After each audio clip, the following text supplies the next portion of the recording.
أمك دفى حضن الحياة الشقية، البر فيها غير بالعرض والطول، جاهد على رضاها على كل نية، وخلي الزعل من بينكم باب مقفول، واسمع ولا ترضى عليها الخطية، حتى ولو كان الخطأ بس بالقول، يلي تقول إن وسط راسك حمية، وقف مع أمك دام للحق مرسول، أمك يا مال الزين روض وفيه، قبل يديها وابشر بخير وتنول.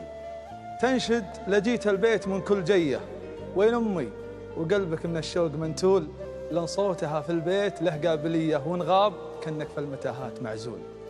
إياك تزعلها لو أنها معية، وإياك تقطعها ولو كنت مشغول، تحملك 9 شهور ما هي خفية، وترضعك عام وعام لا كمل الحول، وتبزيك في سنين العمر الأولية، ولا كبرت افرض ما سوت فعول. الناس تلهى في الحياة الشقية، وتصول في دروب المسافات وتجول، إلا أمك تداريك صبح وعشية، لو تسمع عنك تكح تفزع على طول. والناس تشكي الهم من كل كية، والضيق خطرها على كل محمول، إلا أمك اللي ما اشتكت منك سية، حتى لو انكف صدرها دوم مشيول. ولا كبرت شوي جات القضية، تبقى طفل بعيونها وانت مكفول. الناس لو تنظر لك بعنجهية، وحتى لو انك عندهم غير مقبول، إلا أمك تشوفك من الله هدية، بعيونها لك زول ما يشبهها زول.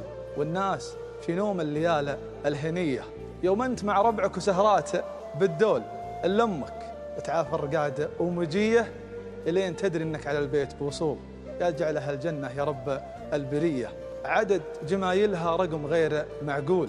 أمك دفى حضن الحياة الشقية، البر فيها غير بالعرض والطول، وصى بها مبعوث رب ونبيه، صلوا على اللي خاتم الكل مرسول. أمك وأمك ثم أمك وصية، 3 مرات وهو يكرر القول.